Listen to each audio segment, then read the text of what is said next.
Aqui quem vos fala é o pastor Luiz, da Igreja Batista Novo Ser, da cidade de Januária.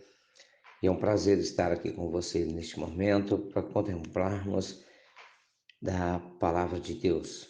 E o texto que eu quero compartilhar com os irmãos hoje é aqui do livro de Mateus, capítulo 6.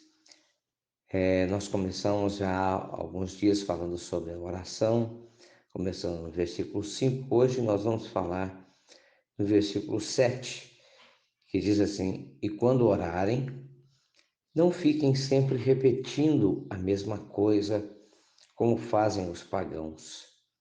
Eles pensam que por muito falarem serão ouvidos. Não sejam iguais a eles, porque o seu Pai sabe do que vocês precisam antes mesmo de o pedirem. Olha bem que coisa linda. Vamos repetir: quando orarem, não fiquem sempre repetindo a mesma coisa, como fazem os pagãos. Eu quero compartilhar com você, porque muitas vezes, dentro de um contexto religioso que a gente foi criado, a gente vicia nesse hábito da oração repetitiva, pensando que por esta repetição, muitas vezes automática e sem sentido, nós seremos ouvidos. Nós devemos compreender que o nosso Deus, não podemos julgá-lo diferente de nós, porque a palavra de Deus nos diz que Ele nos fez a sua imagem e semelhança. Imagina você sendo assediado por alguém ou incomodado por alguém, sempre repetindo a mesma coisa, como se você fosse, desculpe a expressão, mas como se você fosse um idiota, que não entendesse o que a pessoa está pedindo, não soubesse o que a pessoa está pedindo, ou não conhecesse a sua necessidade. Então o Senhor ele diz aqui que essas pessoas que têm esse tipo de prática de oração ou de reza, eles não conhecem a Deus. Eles não sabem que Deus é o Deus Todo-Poderoso e que, conforme ele explica nesse contexto, diz aqui: não sejam iguais a eles, porque eles pensam que é pelo muito falarem que eles serão ouvidos. Eles não sabem que o seu Pai conhece a sua necessidade, sabe do que eles precisam antes mesmo de o pedirem. Ou seja, não tem nada, irmão, nada em mim que esteja escondido de Deus. Nada, nada, nada, nada, absolutamente. A palavra diz que a palavra não me chegou à boca, ou seja, Deus conhece os meus pensamentos.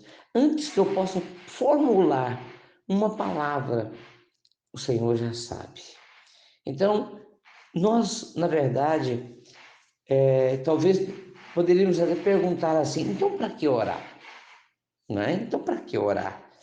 Eu não precisava nem de orar, porque Deus sabe da minha necessidade. Sim, mas Deus nos criou como filhos. Um filho, ele tem comunhão com o Pai. E mais do que ter comunhão com o Pai, o filho deve patentear a sua dependência do Pai. A sua dependência do Pai. E é isso que Deus quer conosco, esse relacionamento, um relacionamento de dependência dele. Por isso que ele fala a respeito da oração. Pode observar, existe até umas brincadeiras a respeito de Jesus perguntar, por exemplo, para o cego de Jericó: o que você quer que eu te faça? Ele está vendo o cego.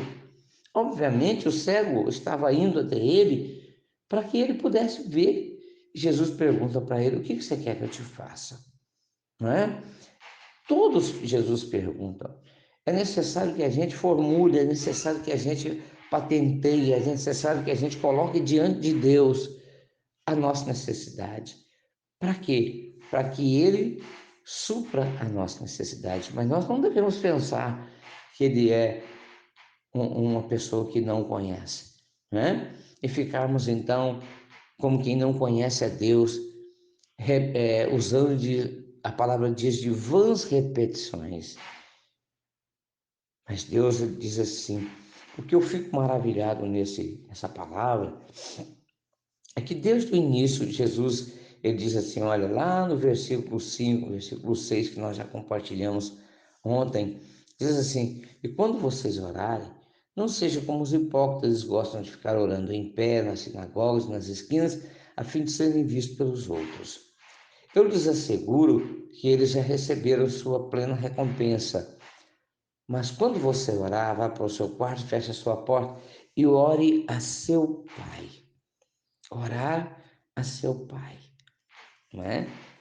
O Pai traz para nós uma relação de intimidade, uma relação de dependência, e nós precisamos aprender a colocar assim diante de Deus, nessa relação de dependência, né? Isso é maravilhoso demais, quando Deus ele deseja de nós essa dependência, essa comunhão. Ele é o Deus que pode suprir, ele é o Deus que conhece a nossa necessidade. Sim, ele conhece, mas coloque diante dele, para que ele possa conhecer toda a intenção do seu coração, para que ele possa saber toda a intenção do seu coração. E o que ele está nos instruindo, que nós não precisamos ficar repetindo aquilo. Ele já entendeu, ele sabe da nossa necessidade, ele vai operar conforme a sua vontade, ele vai operar no tempo dele, porque ele sabe todas as coisas. Uma coisa que nós precisamos compreender, queridos, é que o nosso Deus, ele conhece o fim, preste atenção nisso, ele conhece o fim desde o começo. Então Deus sabe qual a hora certinha, a hora correta dele realizar aquilo que nós estamos pedindo na nossa vida. Ele quer nos educar, ele quer nos instruir, ele quer nos ajudar. Então, ele vai agir, ele sabe da nossa necessidade, sabe. Ele vai agir? Vai. Quando que ele vai agir? Ele vai agir conforme a vontade dele, porque ele é um Deus bom, ele é um Deus bom. Certa vez chamaram Jesus de bom mestre. E Jesus, sendo homem, disse assim: por que você me chama bom? Porque não há nenhum bom senão o Pai. Então, uma coisa nós precisamos compreender: o Pai, ele é todo bom. E tudo quanto o Pai faz, ele faz com um fim proveitoso, ele faz com um fim para nossa edificação. Então, não preciso ficar pensando e achando que o meu tempo é o melhor, que a minha necessidade é aquela hora. Não, Deus tem um propósito e ele age dentro da sua bondade, dentro do seu caráter que é bom, que é santo, que é maravilhoso. Aliás, esse é o nome dele. E se ele vai agir com esses objetivos, vai agir para a minha edificação. Quando Deus ele tira Israel, o seu povo amado, querido, a sua nação preferida, quando ele tira esse povo do Egito, ele tira para suprir todas as necessidades. Olha que coisa interessante. Ele tira um povo cativo, um povo escravo da terra do Egito, rico, completamente rico, porque o povo de Israel despojou o Egito na sua riqueza, com que diz respeito a roupas, com diz respeito a prata, a ouro. O povo de Israel despojou o Egito. Só que tinha uma coisa: Deus trouxe esse povo para o Egito para suprir a necessidade desse povo no Egito. Deuteronômio capítulo 8 fala que Deus trouxe esse povo e provou esse povo, deixando eles ter fome. Por que deixou de ter fome? A palavra diz: para conhecer o seu coração, para saber se realmente eles confiavam no Senhor, e para que Deus pudesse dizer para eles que a confiança deles em Deus era mais importante do que a comida que eles iriam comer. Aí Deus diz assim, para que eles aprendessem que nem só de pão viveria o homem, mas de toda palavra que procede da boca de Deus. Então, às vezes, em muitas situações, Deus vai provar você, vai testar você, testar a sua fé, a sua confiança nele. Então, em tudo, eu quero dizer para você que Deus age com um fim proveitoso para abençoar você e me abençoar. Então, eu preciso confiar nele e esperar confiantemente nele, sabendo que o final das coisas é que importa, que no final vai dar tudo certo, eu serei edificado, eu serei abençoado. E, no entanto, qual a conclusão?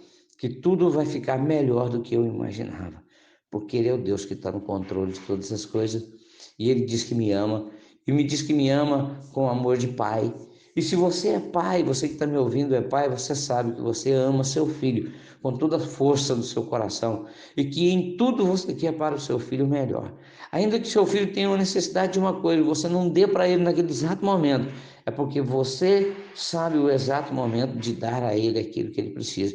E que você, sendo pai, está no controle. Você não vai deixar ele passar necessidade. Mas você, de alguma forma, você quer instruir ele para que ele possa ser edificado na vida, para que ele possa aprender coisas grandes, preciosas, para que ele possa, no futuro, ser um homem de bem, ser uma mulher de bem, porque esse é o seu propósito.